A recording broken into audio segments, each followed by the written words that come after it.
Juntem-se a mim durante minha jornada para desvendar a vida e o legado do homem que pode ter sido o maior faraó do Egito, Ramsés II.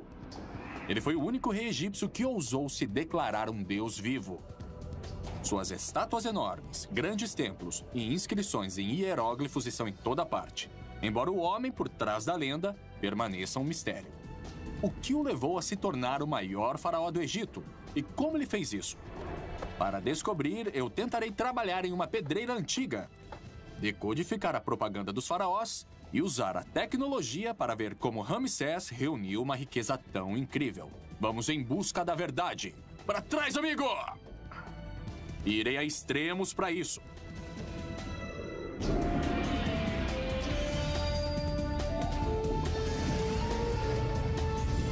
Em busca da verdade. Os poderosos faraós do Antigo Egito deixaram sua marca na história. Desde a enorme pirâmide de Quéops até a face dourada de Tutankhamon. Esses ícones do Egito permanecem maiores que a vida até hoje. Mas entre todos os faraós do Antigo Egito, um nome se destaca dos outros.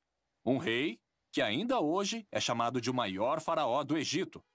Eu sou Josh Bernstein e vim ao Egito para saber mais sobre o rei que nós chamamos de Ramsés o Grande. Na época de Ramsés, no século 13 a.C., o Cairo ainda não existia. Mas à medida que a cidade moderna crescia, grande parte dela ia sendo construída diretamente no topo de um local egípcio antigo chamado Heliópolis. Eu soube de uma nova descoberta sobre Ramsés nessa parte da cidade, então eu decidi checar. Bom, em muitos países, a arqueologia é meio que aleatória, você faz descobertas de vez em quando. Mas aqui no Egito, elas acontecem todos os dias. E uma descoberta recente relacionada a Ramsés II acaba de ser feita. E para dar uma olhada nela, eu vou pedir ajuda ao meu amigo Dr. Zahi Hawass.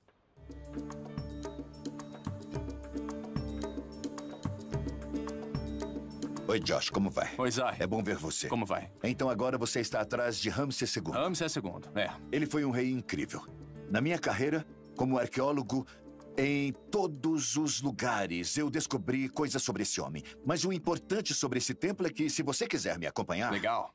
Este local é um achado emocionante. Zahi me diz que este era um complexo de templos muito importante para Ramsés II. Descoberto durante a construção de um novo supermercado. A descoberta deste local foi anunciada em 2006. Zahi me conta que a escala desse templo é enorme. Desde as primeiras escavações, descobriu-se que o local se estendia a vários quarteirões em cada direção, por baixo de uma parte significativa do bairro. Na frente de uma das pedras que compunham a entrada para o templo, eu pergunto a Zahi por que Ramsés é tão importante. E o que é que tinha de tão chamativo sobre Ramsés II? Eu acho que, bom, a vida dele era cheia de ação. Ele construiu templos originais e também algumas estátuas. Zahi me diz que Ramsés era um rei que vivia em superlativos. Ele governou por mais de 66 anos e viveu até os 90, quase 3 vezes mais tempo que a média egípcia de sua época. Ele tinha mais de 200 esposas e concubinas, com quem teve cerca de 100 filhos. E ele construiu mais templos e estátuas que qualquer outro faraó. É por isso que eu tenho que lhe dizer que, se você fala sobre Egito, se você fala sobre Egito Antigo, se você fala sobre reis e seus mistérios e sua magia, você fala em Ramsés II. Zahi espera encontrar novas informações que irão revelar mais sobre a vida e reinado de Ramsés II. Mas a escavação está apenas começando. E para realizar escavações completas, todos os edifícios ao redor terão que ser derrubados. Essas escavações vão continuar por anos. E veja só esse shopping center. Nossa. Vai ter que ser totalmente demolido. É, porque o templo talvez Isso. continue nessa direção. Exato. O governo egípcio está fazendo planos para compensar e realocar os moradores deste bairro. Ramsés II deve ter sido um homem incrível para inspirar um empreendimento tão grande, 3.300 anos depois de sua morte. Mas seria a fama de Ramsés somente lenda ou ele realmente foi o maior faraó da história do Egito? Este templo tem anos de trabalho à frente antes que o que ele tem a dizer seja revelado. Mas o incrível sobre o Egito é que muito já foi descoberto. A múmia de Ramsés foi descoberta no final de 1800. Agora ela já está no Museu Egípcio. Eu consegui permissão para entrar depois de fechado. É um raro privilégio conseguir uma audiência pessoal com o faraó. Nossa! Bem-vindos ao Salão da Múmia Real, onde quase 12 membros da realeza egípcia estão em exibição. Muitos deles parentes do faraó Ramsés II. Este é o filho dele, Merneptah. E aqui está o pai dele, Sete I. E aqui, o homem que vocês e eu viemos ver, talvez o maior faraó de todos, Sua Alteza Real, o faraó Ramsés II. Isso não é inacreditável? 3.300 anos depois, Ramsés continua sendo um faraó tão proeminente como sempre foi. Olhando para as maçãs do rosto acentuadas e o nariz curvilíneo que era sua marca, quase pode-se sentir sua ambição e determinação. Felizmente, seu corpo não é a única coisa preservada ao longo dos milênios. Eu viajei 720 quilômetros até o sul do Cairo para chegar ao famoso Vale dos Reis. Eu vim para ver o impressionante templo funerário de Ramsés, chamado de Ramesseum.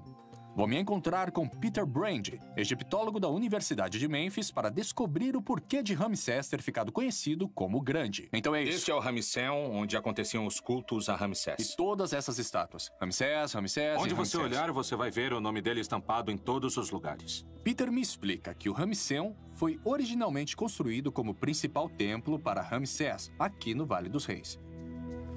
Nos tempos antigos, ele era chamado de Casa de Milhões de Anos. Em seu auge, nele cabiam cerca de 20.000 pessoas para os rituais. Ele era usado para honrar e venerar Ramsés, cujas imagens aparecem em toda parte. Como Ramsés se tornou Ramsés o Grande? Ele construiu mais monumentos que qualquer outro rei. E escreveu seu próprio nome nos monumentos de outros reis. Em cada templo, cada estátua, cada obelisco que ele encontrava. E é por isso que encontramos o nome dele em todos os lugares do Egito. Ambicioso. Ah, sim, ele era muito ambicioso. Peter, assim como Zahi, diz que muito da fama de Ramsés vem desse edifício prolífico. Mas isso não era apenas amor pela arquitetura. Ramsés estava construindo ativamente não apenas templos e estátuas, mas o mais importante, sua própria lenda. Ele prestava muita atenção a seus projetos de construção, certificando-se de que eles saíssem exatamente a seu gosto. Como todos os faraós, ele tinha um grande interesse em seus projetos de construção. Ele os supervisionava. Entendi, então ele foi fundamental na concepção deste lugar. Com toda certeza. E seus esforços para ser lembrado para sempre deram certo. Até os gregos antigos conheciam, e é assim que nós, epitólogos, sabemos que houve um Ramsés mesmo antes que eles pudessem ler o nome dele nos hieróglifos. Peter explica que é a onipresença das imagens de Ramsés que o tornou sinônimo do Egito Antigo, especialmente para os primeiros visitantes. Mas para dentro do Ramesseum, chegamos a uma enorme estátua que realmente impressiona. O que é aquilo? É o Ozymandias. O nome dele era Ozymandias ou Ramsés? Ozymandias é a versão grega de User-Materi, o nome de coroação de Ramsés II. Essa colossal estátua de Ramsés, pesando mais de 100 toneladas, foi feita de uma única peça de granito. Agora ela está deitada, mas de pé ela tinha a altura de um prédio de mais de 6 andares. Isso aqui deve ter uns 9 metros. Ah, sim. Este é o modelo um pouco mais econômico. Nossa, é incrível. Não. Olha só pra Ramsés isso. gostava de ter muitas estátuas e que elas fossem grandes. Peter diz que os projetos de construção de Ramsés eram focados em sua própria imagem. Ele queria ter certeza que seria lembrado para sempre. A seguir, para trás, amigos! Eu experimentando as obsessões monumentais de Ramsés e descubro como ele se tornou um dos governantes mais ricos da história do Egito.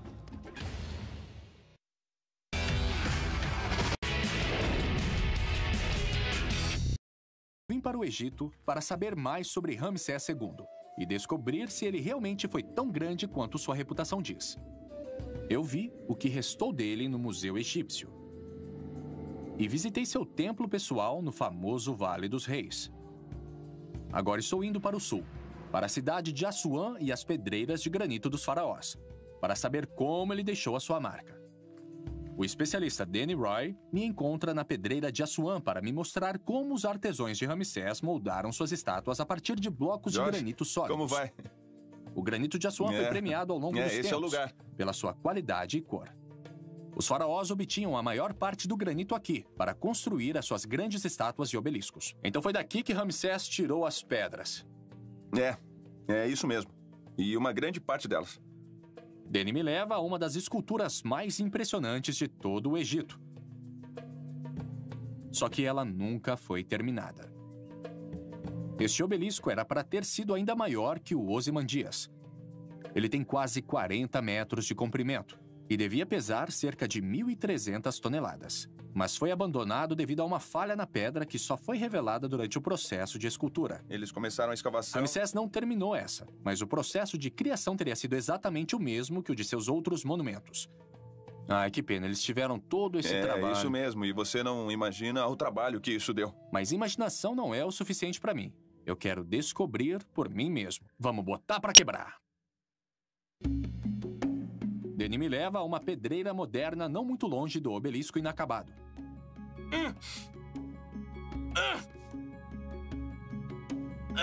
Ele criou um teste de comparação para mim, para que eu possa ver de quanto trabalho estamos falando. Vamos começar com os métodos modernos. Essas são as ferramentas que nós usamos hoje. Danny tem ferramentas que são usadas para criar as obras para consumidores modernos, como peças externas esculpidas ou bancadas de cozinha. Ensina aí, mestre. Começamos com esse equipamento elétrico com cravos, que cria superfícies lisas como a que eu vi no obelisco e no Ozymandias.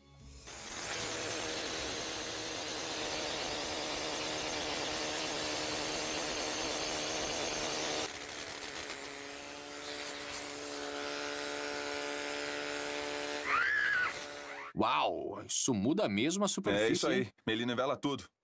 Posso tentar? Claro, vai em frente. Pra trás, gente! Cuidado comigo, hein?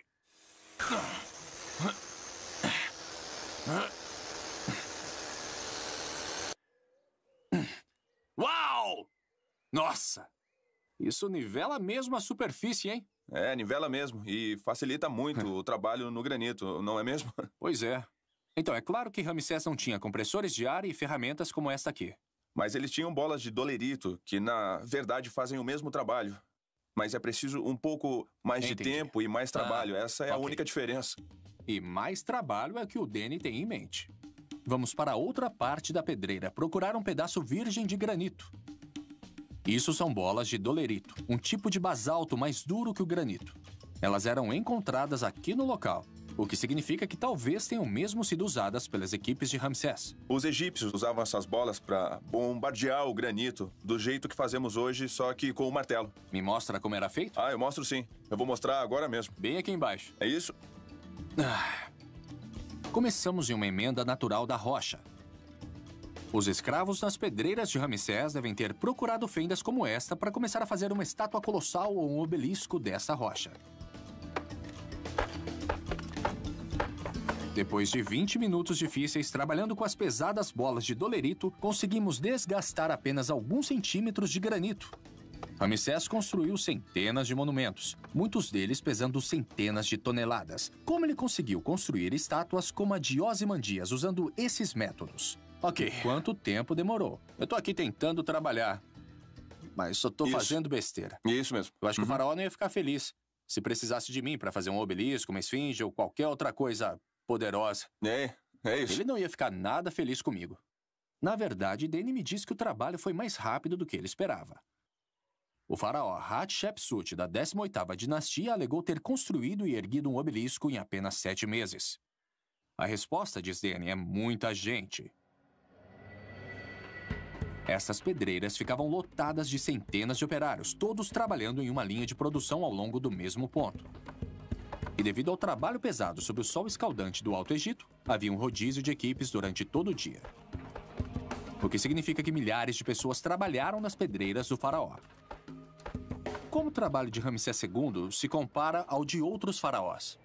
Bom, o impressionante no trabalho de Ramsés II é o grande volume de monumentos que ele produziu, porque a organização e a realização desse trabalho foi uma coisa que o tornou um homem notável. Ele explica que outros faraós construíram monumentos impressionantes, mas a quantidade que Ramsés produziu foi muito além da normal. E para deixar sua marca no Egito, pela qual ele é famoso, ele não precisou apenas de uma enorme força de trabalho, precisou de uma enorme fortuna também. Tanto a quantidade quanto a qualidade do trabalho em pedra produzido por Ramsés apontam para sua influência significativa.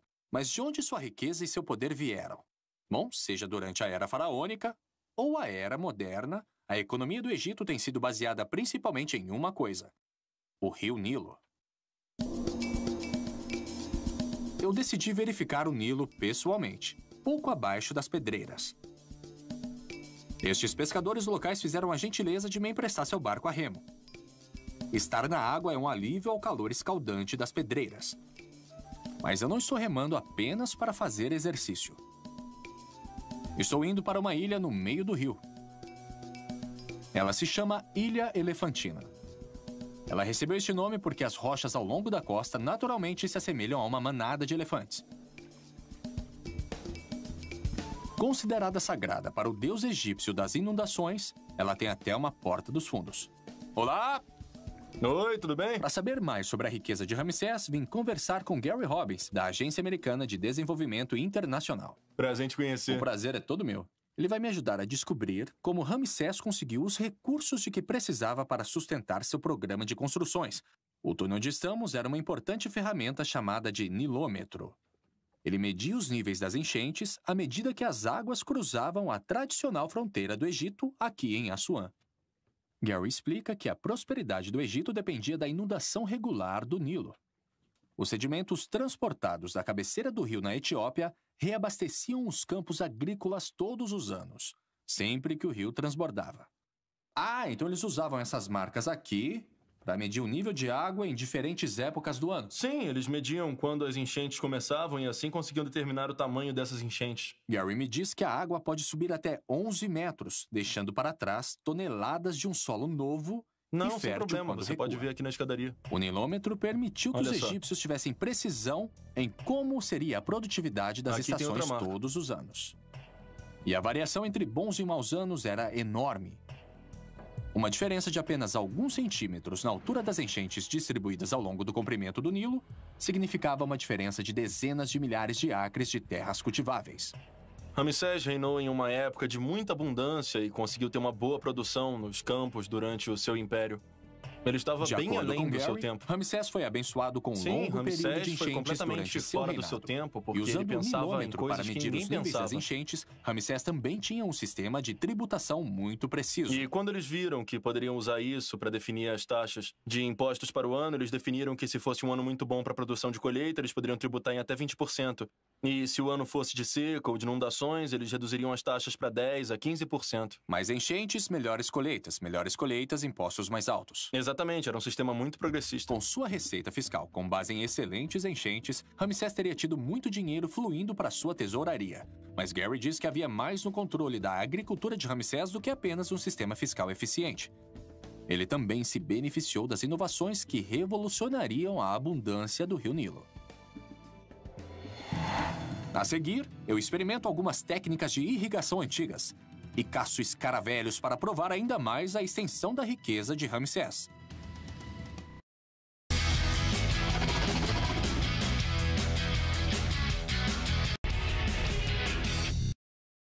Estou na trilha do homem que muitas pessoas chamam de o maior faraó do Egito, Ramsés II.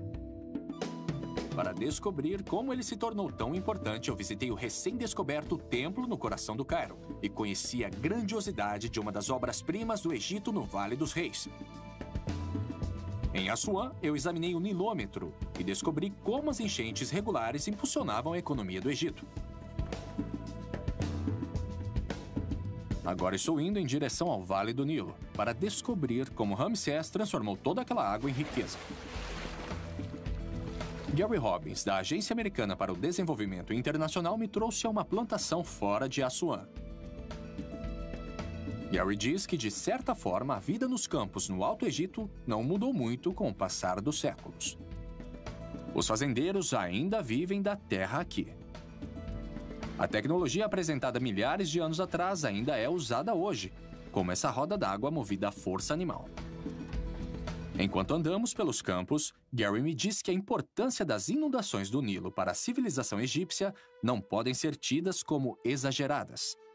Com os ciclos de cheias regulares constantemente reabastecendo os campos, o Antigo Egito desenvolveu um sistema agrícola próspero que poderia facilmente sustentar seu povo, bem como a um faraó muito grandioso.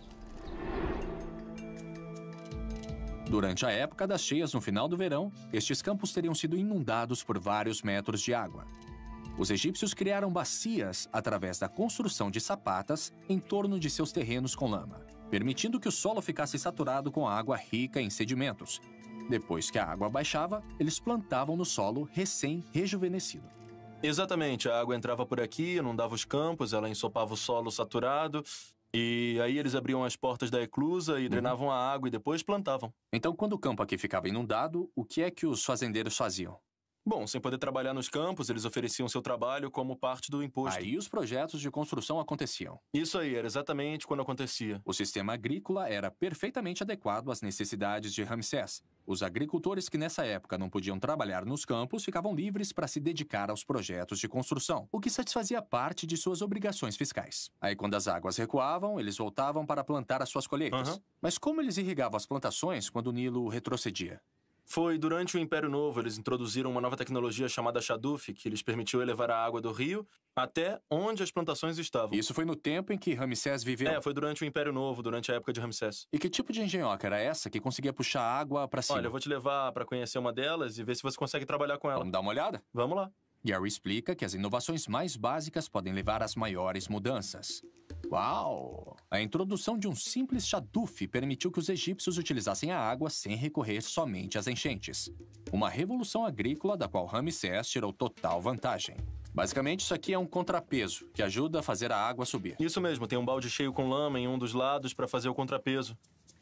E um balde do mesmo tamanho na outra extremidade, que é usado para trazer a água para cima do canal. E quando a água entra na bacia, a gravidade a leva para onde ela tem que ir. Isso, tinha canais por toda parte e os egípcios podiam direcionar a água para onde eles quisessem. Hoje, os Shadufs são usados apenas onde não há bombas disponíveis. Mas ainda no século XX, eles eram usados em escala industrial, permitindo que os fazendeiros irrigassem seus campos sem depender das enchentes. Eu decidi tentar. O resultado dessa inovação? Mais alimento foi produzido com menos trabalho, criando excedentes instantâneos em dinheiro e mão de obra que Ramsés pôde usar. Até que é fácil.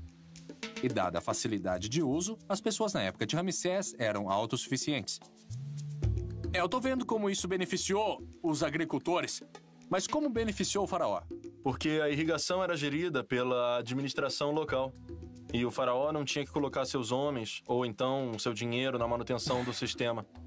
Então ele podia se concentrar em outras áreas. Ele podia governar em outras áreas e o que ele fez foi redistribuir a terra, que pertencia a alguns dos templos, para as pessoas na área para que elas ficassem gratas a ele como governante.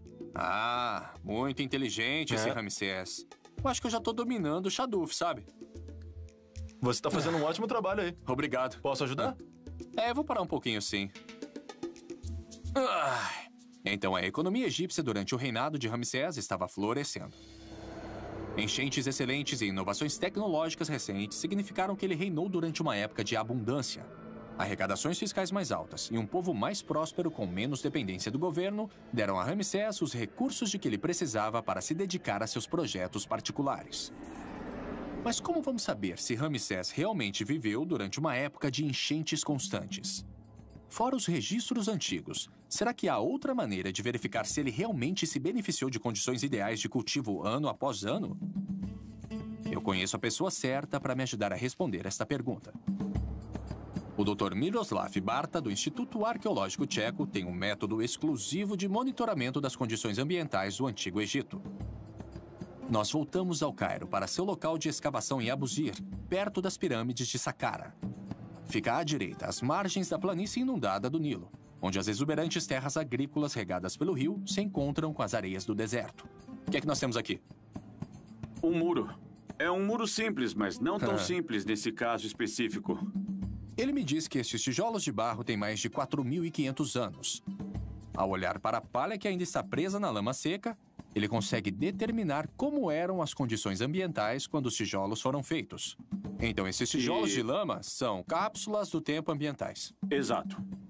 Mas o doutor desenvolveu um método mais dinâmico para controlar o ambiente ao longo do tempo. E é algo que eu nunca teria esperado. Nós fomos até a bacia seca do lago de Abusir, na orla do vale do rio Nilo. Nos tempos antigos, isso enchia de água durante as cheias sazonais, apenas para esvaziar de novo quando as águas retrocediam. À medida que caminhamos em direção ao leito do lago, ele diz que na ciência, muitas vezes, é um pequeno pedaço de dados que revela toda a história. Agora chegamos à parte mais fascinante de toda a história. Temos que começar a caçar. Caçar o quê, Hans? Não, escaravelho. Escaravelhos? Escaravelho. Ah, e como é que se caça besouros? Tem que procurar pequenos furos com cerca de 3 centímetros de diâmetro. Beleza, vamos caçar escaravelhos. Vamos lá. Estudar algo tão pequeno como um escaravelho permite que se reconstrua o grande quadro de como eram as condições climáticas do Egito durante a época dos faraós. Fiquem quietinhos.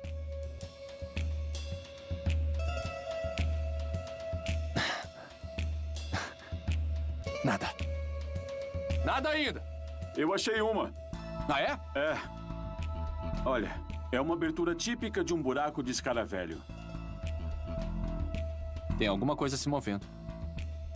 É isso que a gente quer? Exatamente. É uma das chaves. Que tipo de escaravelho é esse? É um besouro de esterco. Bom, é uma espécie que, ao olhar para as diferentes espécies que descobrimos aqui ao longo dos últimos anos, podemos determinar a diferente fonte de ambientes que existia aqui. Então, do mesmo jeito que os arqueólogos usam a palha nos tijolos de barro para determinar o ambiente, você pode fazer isso com os besouros.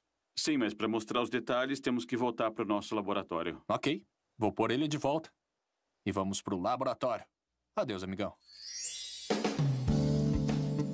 Miro me traz para seu laboratório, onde ele tem amostras de besouros que ele encontrou em túmulos em Abusir. Como os túmulos estavam fechados, as condições no interior permaneceram as mesmas durante milhares de anos. De cada túmulo, fragmentos dos besouros coletados foram colocados em lâminas de microscópio. No processo, cada amostra fornece dados valiosos sobre as condições ambientais no passado. Então, o que é isso aqui? Será que é uma... Uma asa. É uma asa? É, o fragmento de uma asa. É, isso aqui me parece uma asa. Certo. Eu não poderia dizer mais nada além disso. É uma asa. Mas um especialista poderia vir aqui e dizer... Isso não é apenas uma asa. É um pedaço deste tipo de besouro. E você pode chegar e dizer... Bom, se essa espécie estava neste local, sabemos que essas condições ambientais deviam ter existido lá. Essa é a conclusão. Bem bacana. Olha aqui, esse escaravelho... Miro explica que algumas espécies de besouros aparecem em ambientes úmidos, enquanto outras aparecem em condições salgadas e secas. Por exemplo, o escaravelho que encontramos no Lago Seco de Abusir não deve ter estado lá durante o tempo que estava inundando. Quanto à minha pergunta sobre Ramsés, a pesquisa de Miro mostra que o aparecimento das diferentes espécies de besouros coincide exatamente com registros de condições de inundação mantidos pelos antigos egípcios.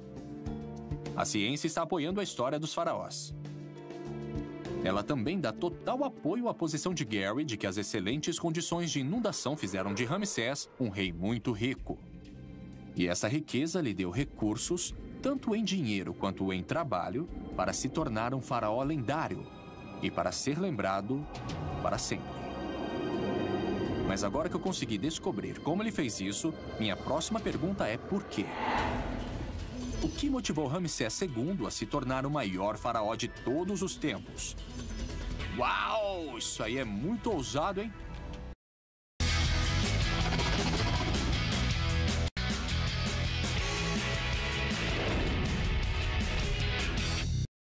Busca para descobrir se Ramsés II foi o maior faraó do Egito me levou de uma escavação no Cairo às pedreiras de granito de Assuã e aos campos verdejantes do Vale do Nilo.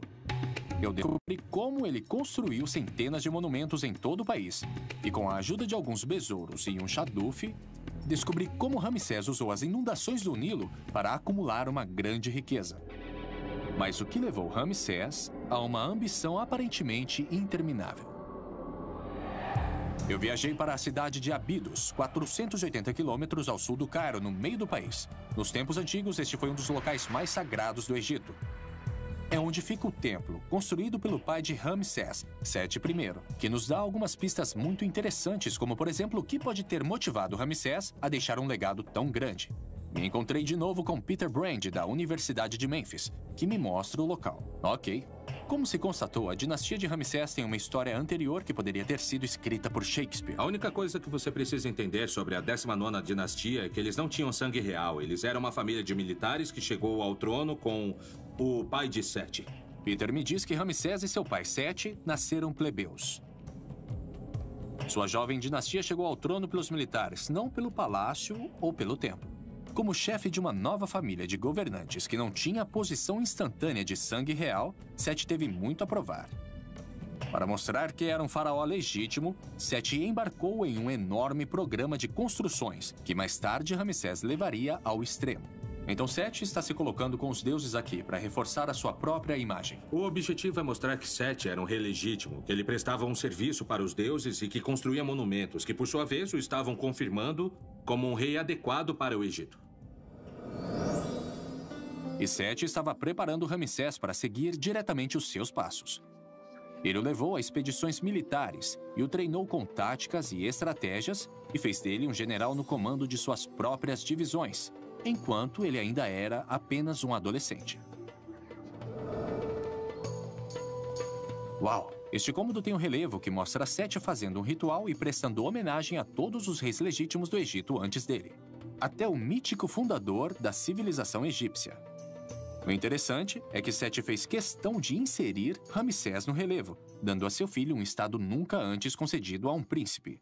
E aqui estão seus títulos. Ele é herdeiro, filho mais velho do rei, de seu corpo, seu amado Ramsés. Então ele não é apenas qualquer príncipe, ele é o príncipe. Então estamos vendo como Sete está usando essas paredes para comunicar uma mensagem política de poder. Sim, mensagens políticas de que Sete é a parte dessa continuidade de reis. Seu filho Ramsés ainda não é rei, mas ele vai ser. Ele é o príncipe da coroa oficial e é melhor que ele se prepare porque virá em seguida. Ramsés aproveitou essa mensagem e tirou vantagem dela. Quando se tornou faraó após a morte de Sete, ele imediatamente continuou as ambições de seu pai, mas fez questão de manter todo o foco sobre si.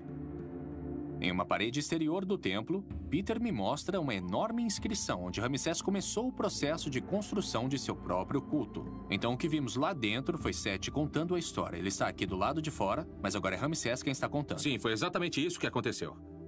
O gosto de Ramsés pela autopromoção começou cedo. Ramsés chega a afirmar que seu pai o fez rei e colocou a coroa em sua cabeça, enquanto o próprio Sete ainda estava vivo. Mas era normal o faraó tirar a sua coroa e colocá-la na cabeça do príncipe enquanto ele ainda estava vivo? Eu acho que é provável que Ramsés esteja exagerando um pouco, que ele de fato foi coroado príncipe assim. Então, mais uma vez, estamos vendo uma versão da história para ganho político. Sim, Ramsés quer dar sua própria versão sobre os fatos, mas ninguém é um mestre da propaganda tão bom quanto Ramsés. Os grandes projetos de construção de Ramsés e suas estátuas colossais estão todos começando a fazer sentido. Ele estava claramente obcecado pelo controle de sua imagem, aparentemente tudo em um esforço para compensar um nascimento humilde, mas Peter me diz que este templo é apenas o começo. Que eu quero mostrar para você um outro lugar onde podemos ver isso em ação. Tudo bem, vamos nessa. Peter me leva ao famoso templo de Karnak. Eu já estive aqui antes. Foi a principal obra do local durante várias gerações de faraós e todos eles deixaram a sua marca aqui. Tenho que dizer, Peter, eu adoro esse salão. Também é meu local favorito, a grande sala hipóstila do Templo de Karnak. É incrível. A sala foi inaugurada por Sete, mas Ramsés completou o trabalho e ele se certificou que todos soubessem disso. Peter chama a atenção para uma das enormes colunas da sala e explica o conceito de usurpação. Era uma prática padrão para os faraós que queriam levar o crédito pelo trabalho dos reis anteriores, substituindo molduras mais velhas pela sua própria. Mas Ramsés levou isso ao próximo nível. Ele instituiu um novo estilo artístico projetado para contar melhor suas próprias virtudes e garantir que ele nunca fosse esquecido. E de fato, se você olhar para cima aqui, você poderá ver esse entalhe bem profundo do nome de Ramsés II. E seria muito difícil apagar por ser tão profundo. Portanto, isso não é um acidente, porque se você olhar aqui, as molduras menores foram originalmente feitas por Sete I. O que Ramsés fez foi retirar o nome do Sete naquele espaço em branco e esculpir o dele em relevo. Era mais profundo e mais difícil de apagar seu próprio nome. Uau! Ramsés fez sua moldura tão grande e esculpida de forma tão profunda que a remoção danificaria irremediavelmente a coluna de apoio, garantindo assim a sua presença permanente. Peter me leva para fora do templo para que eu possa ver como esse processo era fácil. Ele pega um bloco de pedra calcária inscrito com a moldura de Ramsés. Eu vou tentar alterar a história da mesma forma que Ramsés fez. Você tem que ir desbastando. Você não vai querer prejudicar o fundo, né? Ah, olha só. É bem fácil. Sim, o arenito e o calcário são duas pedras bastante moles. Você realmente não tem que se esforçar muito para fazer isso. Então, se você fizer um bom trabalho, nós nunca saberemos que Ramsés esteve aí. O que está facilitando o seu trabalho aqui, o que facilitou o de Ramsés quando ele apagou esse relevo, é que é muito mais fácil esculpir nisso do que no baixo relevo. Você pode ir desbastando e, no fim, você consegue uma bela superfície intocada. Peter explica que a tradição antes de Ramsés mandava que o interior dos templos fosse decorado com alto relevo, onde o material circundante era removido para deixar as figuras destacadas, como as que eu vi em Ábidos. Os artesãos de Ramsés, no entanto, mudaram para baixo relevo, esculpido diretamente na pedra. Este estilo era muito mais fácil e mais rápido de ser produzido, permitindo que Ramsés montasse uma moldura de usurpação enorme em todo o Egito. Dá só uma olhada como foi rápido apagar isso. Peter me disse que Ramsés usurpou centenas, se não milhares de molduras em seus esforços para ser lembrado para sempre como o maior faraó do Egito. Segundo uma estimativa, metade dos templos descobertos no Egito leva seu nome, principalmente graças à usurpação. Desculpa aí, Ramsés. Agora que eu já vi como o processo funciona, Peter me leva ao muro externo da sala hipóstila para me mostrar como Ramsés usurpou até a si mesmo. Ele me diz que durante um tempo, esse muro estava coberto por um enorme panorama que contava a história das façanhas militares de Ramsés. A maior parte agora está desgastada, e grande parte por causa do próprio Ramsés. Trata-se do controle da mensagem, o controle da história para obter o melhor resultado para si mesmo. Legal. Ramsés redecorou esse muro várias vezes, atualizando constantemente a história oficial do seu reinado à medida que gerenciava de perto a sua imagem. Nossa, eu fico só imaginando quanto esforço e quantas pessoas foram envolvidas neste processo de usurpação. Ele deve ter gasto um bom tempo nisso. Quer dizer, ele viveu 3 vezes mais tempo que uma pessoa da época. Isso. E ele governou por 67 anos. Exatamente. Então, em um certo ponto em seu reinado, ele era, tipo, o único que sabia como as coisas aconteceram. Né? E se ele quisesse escrever a história daquele jeito, não havia ninguém que pudesse contestar a história. Exatamente. E seus monumentos duraram ainda mais do que ele. E, portanto, sua versão dos acontecimentos é o que tem guiado mesmo os historiadores modernos. Parece também, com base no que eu aprendi até agora, que ele estava preparado para ser alguém que nunca questionaria a si. Com toda certeza. Afinal, ele foi criado sob a orientação de um homem que criou esta dinastia. Eu sempre digo que Ramsés era um convidado no palácio. Ele não nasceu no palácio, mas foi criado no palácio e, como qualquer outro rei egípcio, foi levado a acreditar que ele foi escolhido pelos deuses para ser o governante mais poderoso do mundo. Como não acreditar que ele era especial? A obsessão de Ramsés por sua própria grandeza e seus incansáveis esforços para garantir isso são incríveis. Mas Peter diz que vai ainda mais além. Ele explica que se eu quiser conhecer de verdade a coroação da glória de Ramsés, eu devo viajar para a fronteira mais meridional do Egito, para o lugar onde ele deixou de ser apenas um faraó e tornou-se um deus. A seguir, eu visito a obra-prima de Ramsés e descubro até onde ele foi para se tornar o grande faraó do Egito.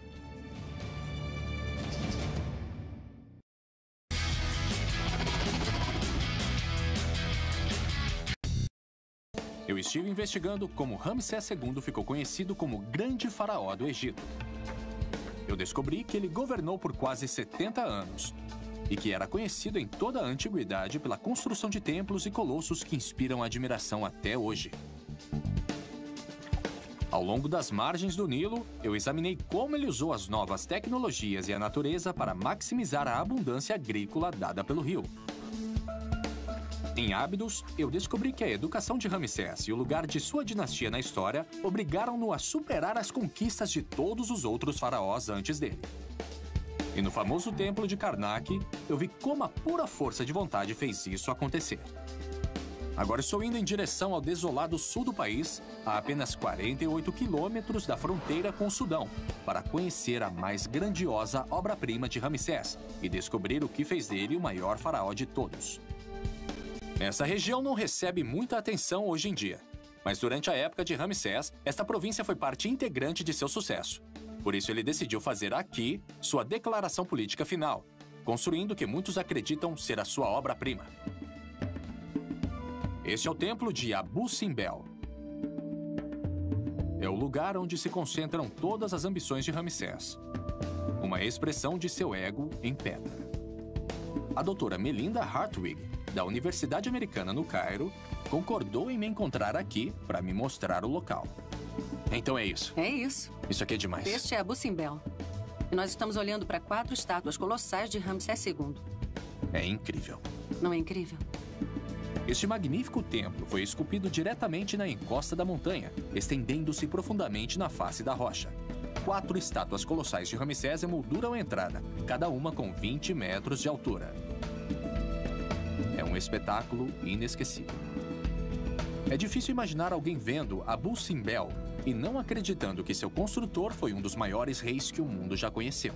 E este era um local importante para Ramsés. É um local perfeito para ver Ramsés, porque isso tudo resume toda a história dele. Aqui nós vemos Ramsés como um construtor monumental.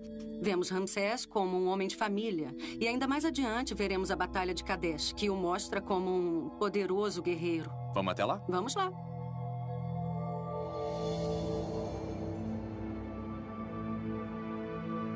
Dentro do templo, a grandiosidade continua. Melinda me diz que Abu Simbel é a expressão mais plena das ambições de Ramsés. O grande edifício, a legitimação de sua dinastia, a propaganda política, tudo isso está em exibição. E nós também temos algumas outras cenas que decoram as paredes do primeiro salão, que são realmente muito emblemáticas do que foi Ramsés II. Melinda me mostra o local. Aqui estão algumas das cenas de Ramsés que são bastante emblemáticas do seu poderio militar. A imagem de Ramsés está ali em cima. Nesses painéis, Ramsés continua o padrão que eu vi em Karnak. As inscrições falam de grandes batalhas e inimigos humilhados esmagados sob seus pés. E Ramsés, o poderoso guerreiro, mantendo o Egito em segurança.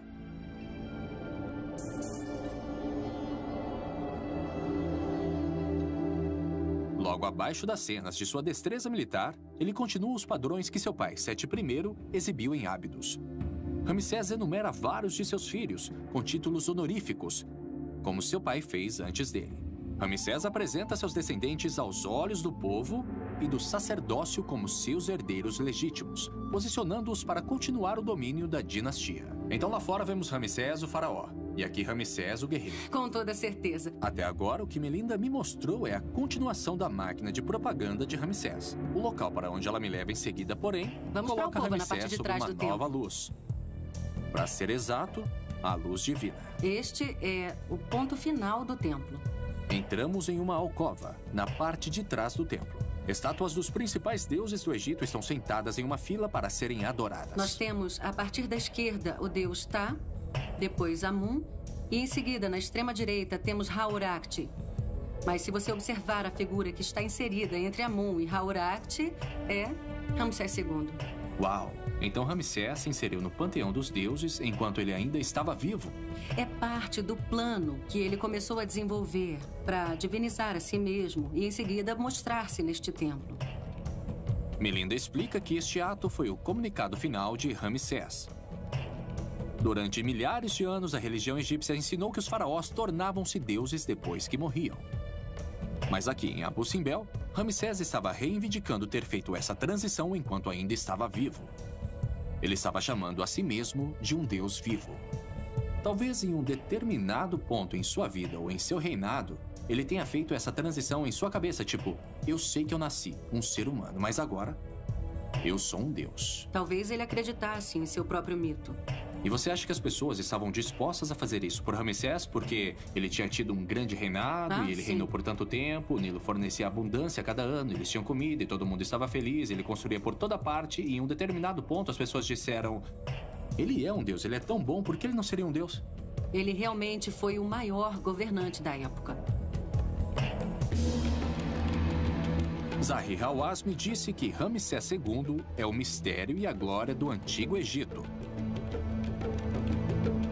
Agora veja o que ele queria dizer. Ramsés foi criado para ser um grande faraó. E graças à sua longevidade, sua habilidade política, uma boa onda de sorte e um ego muito saudável, ele conseguiu. Tanto que ele chamou a si mesmo de Deus vivo. Pelos padrões de seu tempo e pelo temor que ele ainda inspira até hoje, podemos dizer que ele se tornou um. No mínimo, ele merece o título de grande faraó do Egito.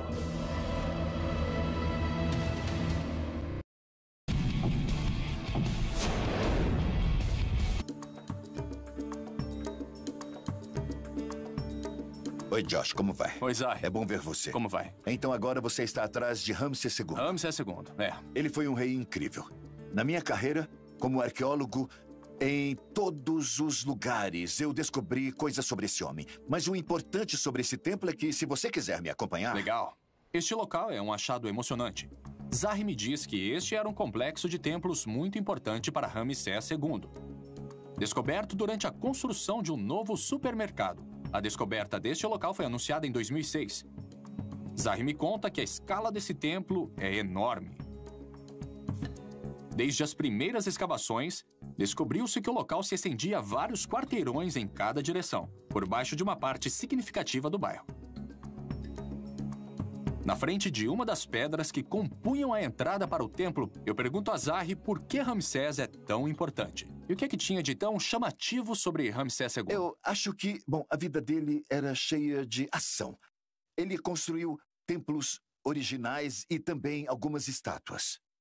Zahi me diz que Ramsés era um rei que vivia em superlativos. Ele governou por mais de 66 anos e viveu até os 90, quase 3 vezes mais tempo que a média egípcia de sua época. Ele tinha mais de 200 esposas e concubinas, com quem teve cerca de 100 filhos. E ele construiu mais templos e estátuas que qualquer outro faraó.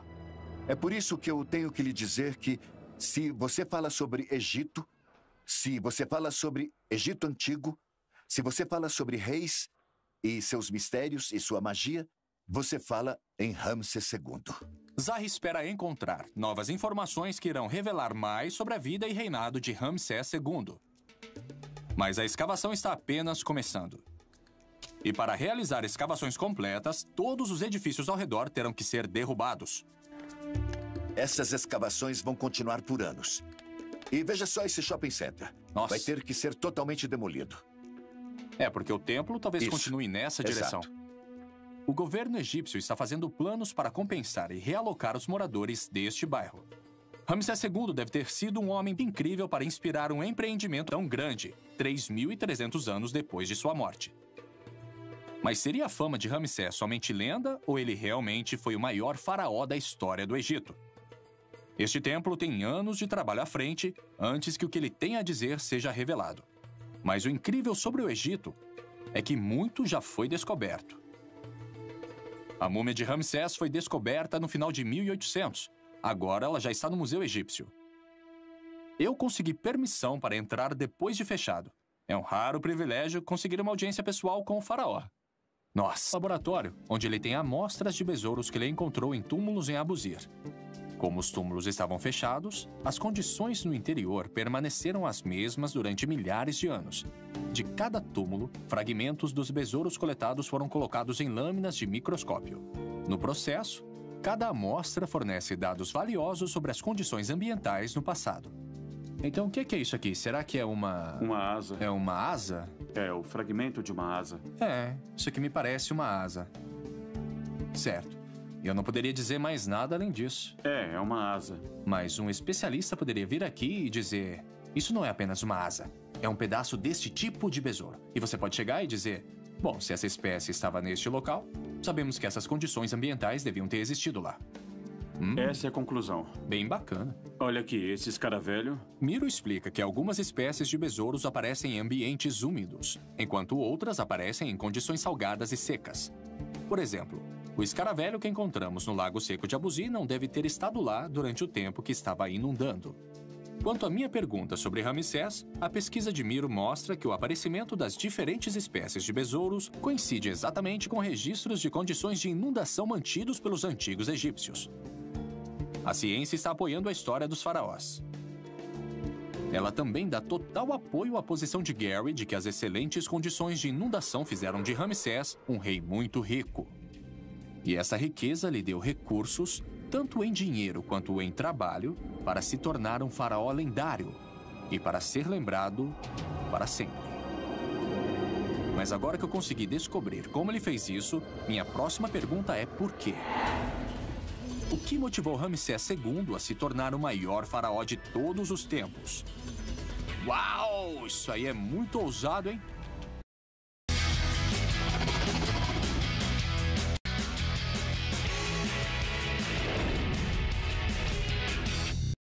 busca para descobrir se Ramsés II foi o maior faraó do Egito me levou de uma escavação no Cairo às pedreiras de granito de Assuã e aos campos verdejantes do Vale do Nilo. Eu descobri como ele construiu centenas de monumentos em todo o país e, com a ajuda de alguns besouros e um chadufe, descobri como Ramsés usou as inundações do Nilo para acumular uma grande riqueza. Mas o que levou Ramsés a uma ambição aparentemente interminável? Eu viajei para a cidade de Abidos, 480 quilômetros ao sul do Cairo, no meio do país. Nos tempos antigos, este foi um dos locais mais sagrados do Egito. É onde fica o templo, construído pelo pai de Ramsés, Sete I, que nos dá algumas pistas muito interessantes, como, por exemplo, o que pode ter motivado Ramsés a deixar um legado tão grande. Me encontrei de novo com Peter Brain. Antes de Ramsés, mandava que o interior dos templos fosse decorado com alto relevo, onde o material circundante era removido para deixar as figuras destacadas, como as que eu vi em Abidos. Os artesãos de Ramsés, no entanto, mudaram para baixo relevo, esculpido diretamente na pedra. Este estilo era muito mais fácil e mais rápido de ser produzido, permitindo que Ramsés montasse uma moldura de usurpação enorme em todo o Egito. Dá só uma olhada como foi rápido apagar isso. Peter me disse que Ramsés usurpou centenas, se não milhares de molduras em seus esforços para ser lembrado para sempre como o maior faraó do Egito. Segundo uma estimativa, metade dos templos descobertos no Egito leva seu nome, principalmente graças à usurpação. Desculpa aí, Ramsés. Agora que eu já vi como o processo funciona, Peter me leva ao muro externo da sala hipóstila para me mostrar como Ramsés usurpou até a si mesmo. Ele me diz que durante um tempo, esse muro estava coberto por um enorme panorama que contava a história das façanhas militares de Ramsés. A maior parte agora está desgastada, e grande parte por causa do próprio Ramsés. Trata-se do controle da mensagem, o controle da história para obter o melhor resultado para si mesmo. Legal. Ramsés redecorou esse muro várias vezes, atualizando constantemente a história oficial do seu reinado à medida que gerenciava de perto a sua imagem. Nossa, eu fico só imaginando quanto esforço e quantas pessoas foram envolvidas neste processo de usurpação. Ele deve ter gasto um bom tempo nisso. Quer dizer, ele viveu 3 vezes mais tempo que uma pessoa da época. Isso. E ele governou por 67 anos. Exatamente. Então, em um certo ponto em seu reinado, ele era, tipo, o único que sabia como as coisas aconteceram. Né? E se ele quisesse escrever a história daquele jeito, não havia ninguém que pudesse contestar a história. Exatamente. E seus monumentos duraram ainda mais do que ele. E, portanto, sua versão dos acontecimentos é o que tem guiado mesmo os historiadores modernos. Parece também, com base no que eu aprendi até agora, que ele estava preparado para ser alguém que nunca questionaria a si. Com toda certeza. Afinal, ele foi criado sob a orientação de um homem que criou esta dinastia. Eu sempre digo que Ramsés era um convidado no palácio. Ele não nasceu no palácio, mas foi criado no palácio e, como qualquer outro rei egípcio, foi levado a acreditar que ele foi escolhido pelos deuses para ser o governante mais poderoso do mundo. Como não acreditar que ele era especial? A obsessão de Ramsés por sua própria grandeza e seus incansáveis esforços para garantir isso são incríveis. Mas Peter diz que vai ainda mais além. Ele explica que se eu quiser conhecer de verdade a coroação da glória de Ramsés, eu devo viajar para a fronteira mais meridional do Egito, para o lugar onde ele deixou de ser apenas um faraó e tornou-se um deus. A seguir, eu visito a obra-prima de Ramsés e descubro até onde ele foi para se tornar o grande faraó do Egito.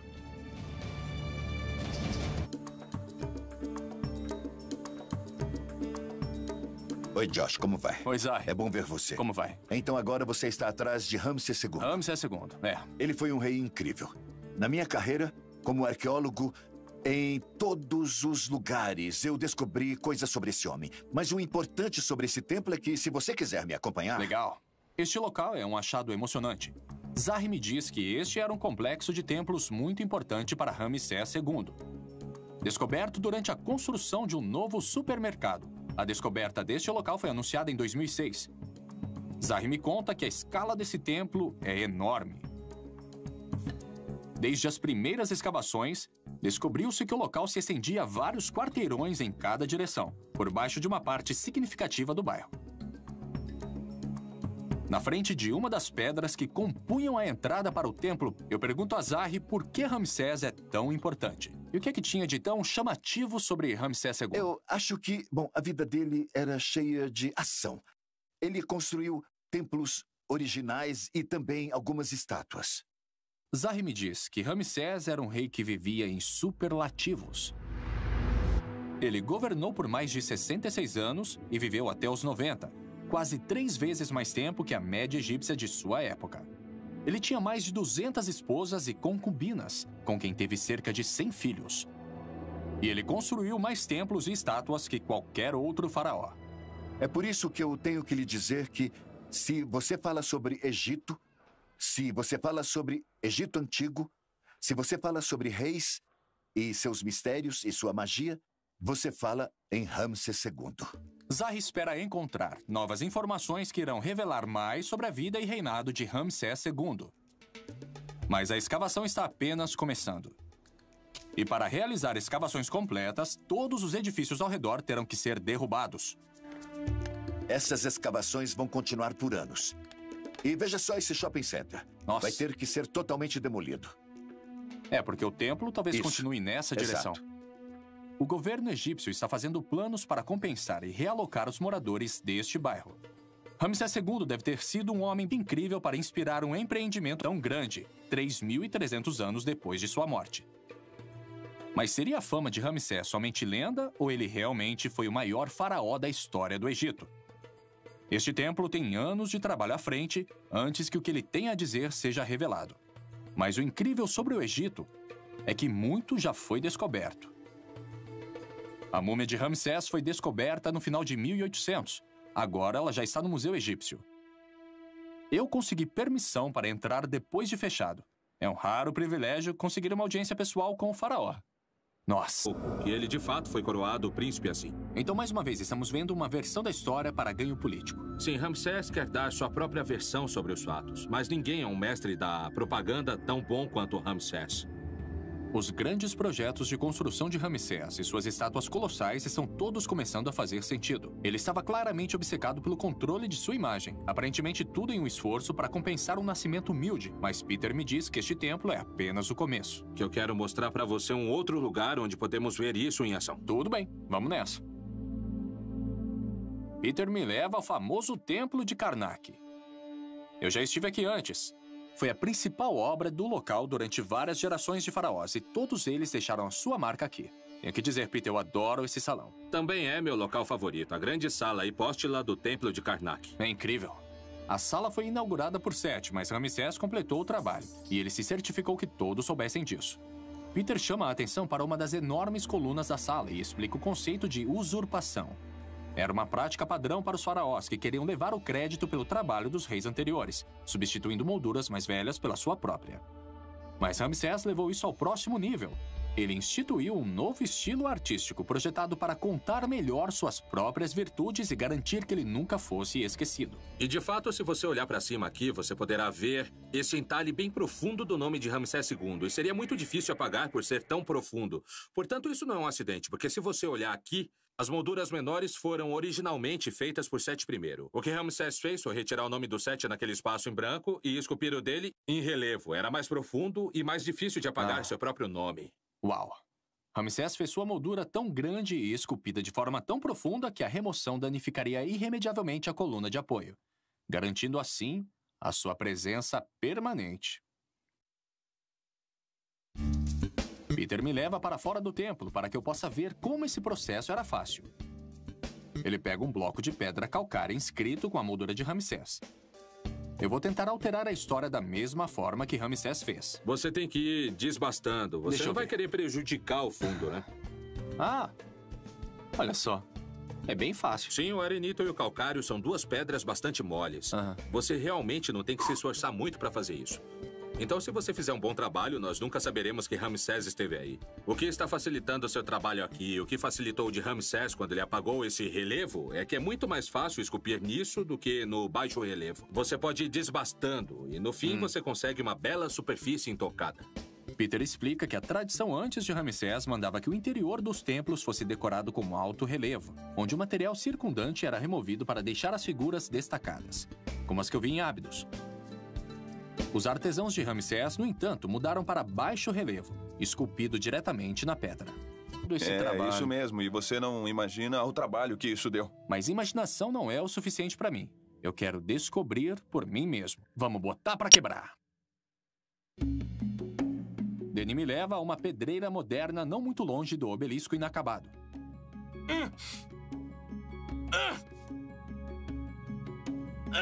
Ele criou um teste de comparação para mim, para que eu possa ver de quanto trabalho estamos falando.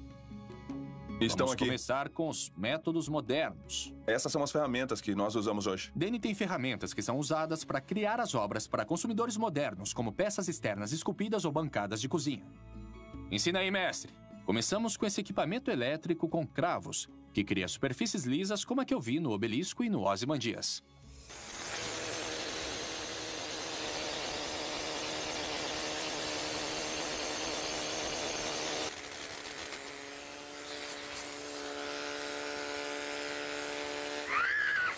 Uau, isso muda mesmo a superfície. É isso aí, ele nivela tudo. Posso tentar?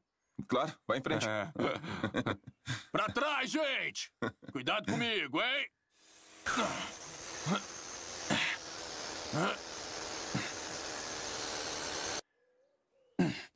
Uau! Nossa! Isso nivela mesmo a superfície, hein? É, nivela mesmo. E facilita muito o trabalho no granito, não é mesmo? Pois é. Então, é claro que Ramsés não tinha compressores de ar e ferramentas como esta aqui. Mas eles tinham bolas de dolerito, que na verdade fazem o mesmo trabalho. Mas é preciso um pouco mais de tempo e mais trabalho. Essa é a única diferença. E mais trabalho é o que o Danny tem em mente. Vamos para outra parte da pedreira, procurar um pedaço virgem de granito. Isso são bolas de dolerito, um tipo de basalto mais duro que o granito. Elas eram encontradas aqui no local, o que significa que talvez tenham mesmo sido usadas pelas equipes de Ramsés. Os egípcios usavam essas bolas para bombardear o granito, do jeito que fazemos hoje, só que com o martelo. Me mostra como era feito? Ah, eu mostro sim. Eu vou mostrar agora mesmo. Bem aqui embaixo. É isso? Começamos em uma emenda natural da rocha. Os escravos nas pedreiras de Ramsés devem ter procurado fendas como esta para começar a fazer uma estátua colossal ou um obelisco dessa rocha. Depois de 20 minutos difíceis trabalhando com as pesadas bolas de dolerito, conseguimos desgastar apenas alguns centímetros de granito. Ramsés construiu centenas de monumentos, muitos deles pesando centenas de toneladas. Como ele conseguiu construir estátuas como a de Ozymandias usando esses métodos? Ok, quanto tempo demorou? Eu tô aqui tentando trabalhar, mas só tô fazendo besteira. Isso mesmo. Eu acho que o faraó não ia ficar feliz se precisasse de mim para fazer um obelisco, uma esfinge ou qualquer outra coisa poderosa. De Sete, ele imediatamente continuou as ambições de seu pai, mas fez questão de manter todo o foco sobre si. Em uma parede exterior do templo, Peter me mostra uma enorme inscrição onde Ramsés começou o processo de construção de seu próprio culto. Então o que vimos lá dentro foi Sete contando a história. Ele está aqui do lado de fora, mas agora é Ramsés quem está contando. Sim, foi exatamente isso que aconteceu. O gosto de Ramsés pela autopromoção começou cedo.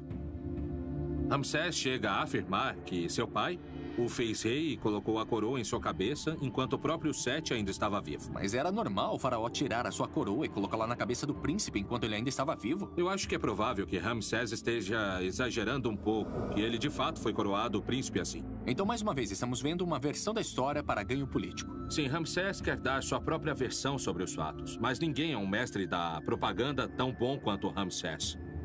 Os grandes projetos de construção de Ramsés e suas estátuas colossais estão todos começando a fazer sentido. Ele estava claramente obcecado pelo controle de sua imagem, aparentemente tudo em um esforço para compensar um nascimento humilde, mas Peter me diz que este templo é apenas o começo. Que eu quero mostrar para você um outro lugar onde podemos ver isso em ação. Tudo bem, vamos nessa. Peter me leva ao famoso templo de Karnak. Eu já estive aqui antes. Foi a principal obra do local durante várias gerações de faraós e todos eles deixaram a sua marca aqui. Tenho que dizer, Peter, eu adoro esse salão. Também é meu local favorito, a grande sala hipóstila do Templo de Karnak. É incrível. A sala foi inaugurada por Sete, mas Ramsés completou o trabalho. E ele se certificou que todos soubessem disso. Peter chama a atenção para uma das enormes colunas da sala e explica o conceito de usurpação. Era uma prática padrão para os faraós que queriam levar o crédito pelo trabalho dos reis anteriores, substituindo molduras mais velhas pela sua própria. Mas Ramsés levou isso ao próximo nível. ele instituiu um novo estilo artístico projetado para contar melhor suas próprias virtudes e garantir que ele nunca fosse esquecido. E de fato, se você olhar para cima aqui, você poderá ver esse entalhe bem profundo do nome de Ramsés II. E seria muito difícil apagar por ser tão profundo. Portanto, isso não é um acidente, porque se você olhar aqui, as molduras menores foram originalmente feitas por Sete I. O que Ramsés fez foi retirar o nome do Sete naquele espaço em branco e esculpir o dele em relevo. Era mais profundo e mais difícil de apagar seu próprio nome. Uau! Ramsés fez sua moldura tão grande e esculpida de forma tão profunda que a remoção danificaria irremediavelmente a coluna de apoio, garantindo assim a sua presença permanente. Peter me leva para fora do templo para que eu possa ver como esse processo era fácil. Ele pega um bloco de pedra calcária inscrito com a moldura de Ramsés. Eu vou tentar alterar a história da mesma forma que Ramsés fez. Você tem que ir desbastando. Você não vai querer prejudicar o fundo, né? Ah, olha só. Quem é um mestre da propaganda tão bom quanto Ramsés? Os grandes projetos de construção de Ramsés e suas estátuas colossais estão todos começando a fazer sentido. Ele estava claramente obcecado pelo controle de sua imagem. Aparentemente tudo em um esforço para compensar um nascimento humilde. Mas Peter me diz que este templo é apenas o começo. Que eu quero mostrar para você um outro lugar onde podemos ver isso em ação. Tudo bem, vamos nessa. Peter me leva ao famoso Templo de Karnak. Eu já estive aqui antes. Foi a principal obra do local durante várias gerações de faraós e todos eles deixaram a sua marca aqui. Tenho que dizer, Peter, eu adoro esse salão. Também é meu local favorito, a grande sala hipóstila do Templo de Karnak. É incrível. A sala foi inaugurada por Sete, mas Ramsés completou o trabalho e ele se certificou que todos soubessem disso. Peter chama a atenção para uma das enormes colunas da sala e explica o conceito de usurpação. Era uma prática padrão para os faraós que queriam levar o crédito pelo trabalho dos reis anteriores, substituindo molduras mais velhas pela sua própria. Mas Ramsés levou isso ao próximo nível. Ele instituiu um novo estilo artístico projetado para contar melhor suas próprias virtudes e garantir que ele nunca fosse esquecido. E de fato, se você olhar para cima aqui, você poderá ver esse entalhe bem profundo do nome de Ramsés II. E seria muito difícil apagar por ser tão profundo. Portanto, isso não é um acidente, porque se você olhar aqui, as molduras menores foram originalmente feitas por Sete I. O que Ramsés fez foi retirar o nome do Sete naquele espaço em branco e esculpir o dele em relevo. Era mais profundo e mais difícil de apagar seu próprio nome. Uau! Ramsés fez sua moldura tão grande e esculpida de forma tão profunda que a remoção danificaria irremediavelmente a coluna de apoio, garantindo assim a sua presença permanente. Peter me leva para fora do templo para que eu possa ver como esse processo era fácil. Ele pega um bloco de pedra calcária inscrito com a moldura de Ramsés. Eu vou tentar alterar a história da mesma forma que Ramsés fez. Você tem que ir desbastando. Você não vai querer prejudicar o fundo, né? Ah, olha só. É bem fácil. Sim, o arenito e o calcário são duas pedras bastante moles. Você realmente não tem que se esforçar muito para fazer isso.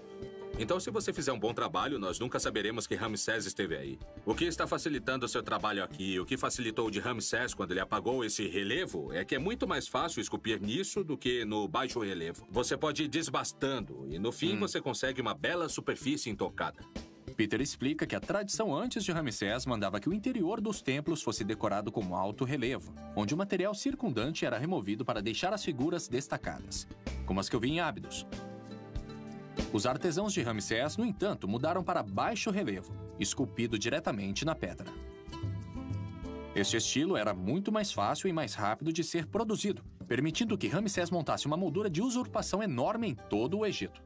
E tornou-se um deus. A seguir, eu visito a obra-prima de Ramsés e descubro até onde ele foi para se tornar o grande faraó do Egito.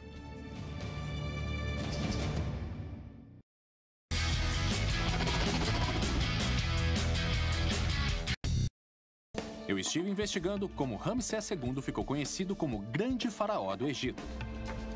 Eu descobri que ele governou por quase 70 anos e que era conhecido em toda a antiguidade pela construção de templos e colossos que inspiram admiração até hoje.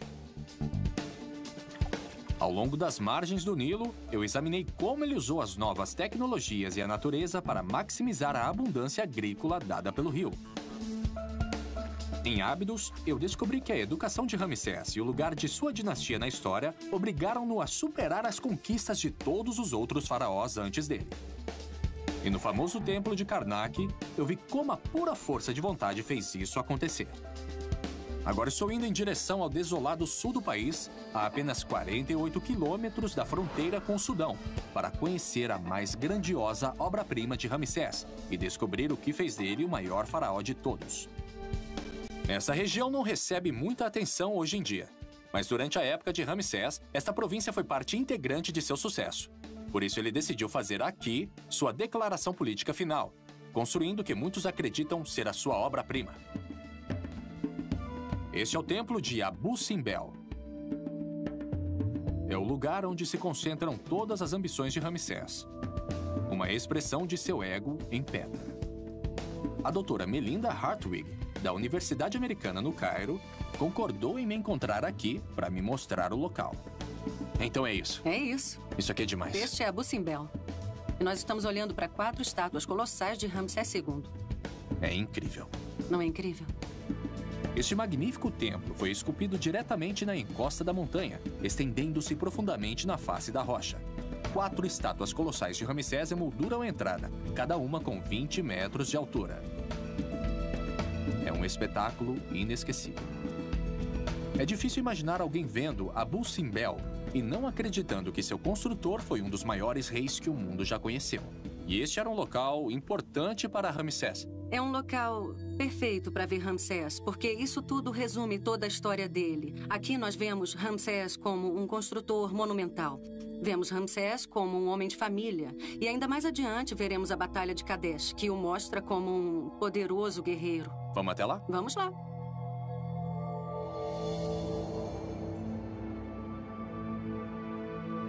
Dentro do templo, a grandiosidade continua. Melinda me diz que Abu Simbel é a expressão mais plena das ambições... Era mais profundo e mais difícil de apagar seu próprio nome. Uau! Ramsés fez sua moldura tão grande e esculpida de forma tão profunda que a remoção danificaria irremediavelmente a coluna de apoio, garantindo assim a sua presença permanente. Peter me leva para fora do templo para que eu possa ver como esse processo era fácil. Ele pega um bloco de pedra calcária inscrito com a moldura de Ramsés. Eu vou tentar alterar a história da mesma forma que Ramsés fez. Você tem que ir desbastando. Você não vai querer prejudicar o fundo, né? Ah, olha só. É bem fácil. Sim, o arenito e o calcário são 2 pedras bastante moles. Você realmente não tem que se esforçar muito para fazer isso. Então, se você fizer um bom trabalho, nós nunca saberemos que Ramsés esteve aí. O que está facilitando o seu trabalho aqui, o que facilitou o de Ramsés quando ele apagou esse relevo, é que é muito mais fácil esculpir nisso do que no baixo relevo. Você pode ir desbastando e, no fim, você consegue uma bela superfície intocada. Peter explica que a tradição antes de Ramsés mandava que o interior dos templos fosse decorado com alto relevo, onde o material circundante era removido para deixar as figuras destacadas, como as que eu vi em Abydos. Os artesãos de Ramsés, no entanto, mudaram para baixo relevo, esculpido diretamente na pedra. Este estilo era muito mais fácil e mais rápido de ser produzido, permitindo que Ramsés montasse uma moldura de usurpação enorme em todo o Egito.